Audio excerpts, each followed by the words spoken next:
मंदिर की आत्मा। गांव बापस्ती की पहाड़ी पर एक मंदिर था जो कई वजहों से प्रसिद्ध था। बापस्ती के परिवारों में आपसी सौहार्द बना हुआ था। इसकी वजह उस मंदिर को ही बताया जाता है। अरे ओ विमला, ये इस मंदिर की कहानी क्या है रे? अरे ये मंदिर इस गांव के लिए बहुत ही शुभ है। अरे शुभ तो है, तो फिर भी लोग इस मंदिर से दूर क्यों रहते हैं? ये इतना वीरान क्यों रहता है?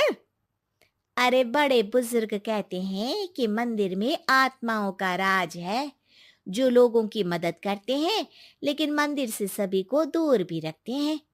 अरे ये कैसी आत्मा है जो लोगों की मदद भी करते हैं और लोगों को मंदिर से दूर भी रखते हैं?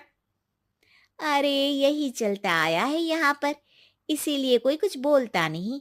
क्योंकि जिसके घर में कोई भी परेशानी होती है तो बताते हैं कि इस मंदिर से उन्हें मदद मिलती है। अरे वाह, ये तो अच्छी बात है। तभी इस गांव में इतनी खुशहाली दिखती है। तभी बाहर किसी की चीखने चिल्लाने की आवाज आती है।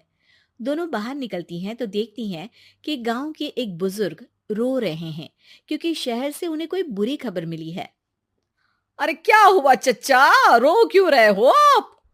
हाँ चाचा, बताओ ना, हुआ क्या? और क्या बताऊं बेटे।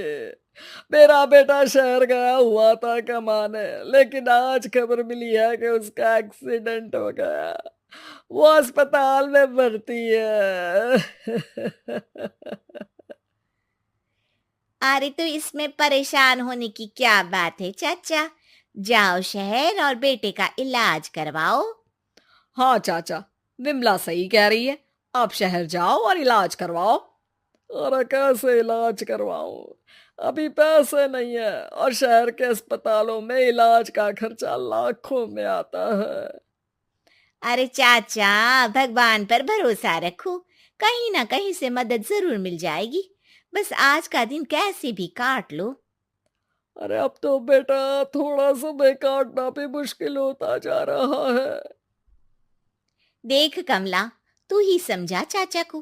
अरे पैसों का कहीं ना कहीं से इंतजाम तो जरूर हो जाएगा। अरे चच्चा, जब विमला कह रही है तो थोड़ा उस पर भी भरोसा रखो। चलो आपको घर छोड़कर आ जाती हूँ। उसके बाद कमला उन बुजुर्ग को लेकर चली जाती है और विमला मंदिर की ओर चली जाती है। विमला मंदिर की सीढ़ियों पर चढ़ते हुए दूर से नजर आती है। उसके बाद वो आंखों से ओझल हो जाती है। उसी रात उस बुजुर्ग के घर के बाहर एक थैला रखा हुआ मिला। बुजुर्ग उस थैले को देखते ही चौंक पड़ा क्योंकि उसमें 5 लाख रुपए रखे हुए थे। वो बुजुर्ग सुबह दौड़ा दौड़ा गांव के दूसरे बुजुर्गों के पास गया।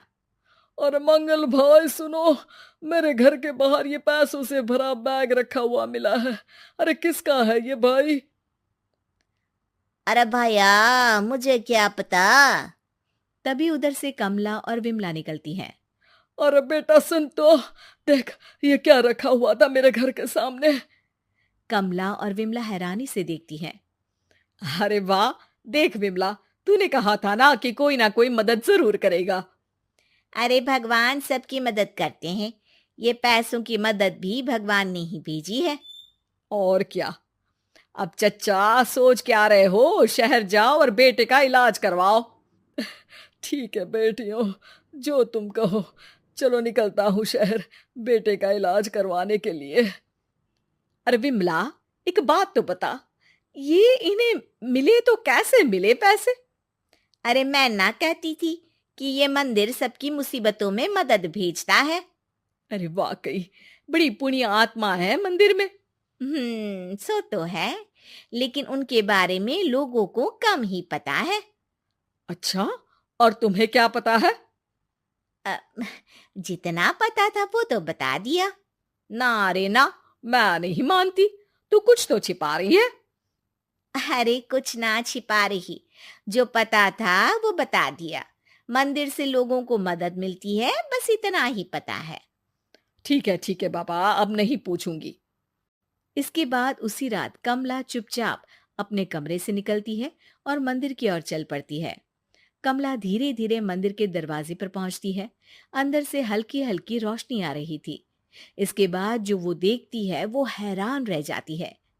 कमला इसके बाद तेजी से वापस लौट आती है। दूसरे दिन सुबह सुबह। अरे विमला, तू तो छिपी रुस्तम निकली। है? ऐसा क्या छिपा लिया मैंने? अरे तूने तो भनक ही नहीं लगने दी और चाचा की मदद भी कर दी। हैं? ये क्या कह रही हो? ऐसा कैसे कह सकती हो तुम? मैंने कोई मदद वदद नहीं की। अरे सब पता है मुझे, कल रात मैं गई थी मंदिर। तो क्या देखा? अरे तुम्हारा पति और कुछ लोग वहां दिखे। बोरियों में नोट भरे हुए थे और सभी नोट गिनने में लगे हुए थे। तो तुम्हें क्या लगा? वो क्या कर रहे थे? अरे मैं समझ गई कि वो लोग कहीं से डकैती कर पैसे लेकर यहाँ मंदिर के पीछे छिपाते हैं। अब जब तुम जान ही गई हो तो बता देती हूँ, लेकिन ये बात किसी को पता नहीं लगनी चाहिए।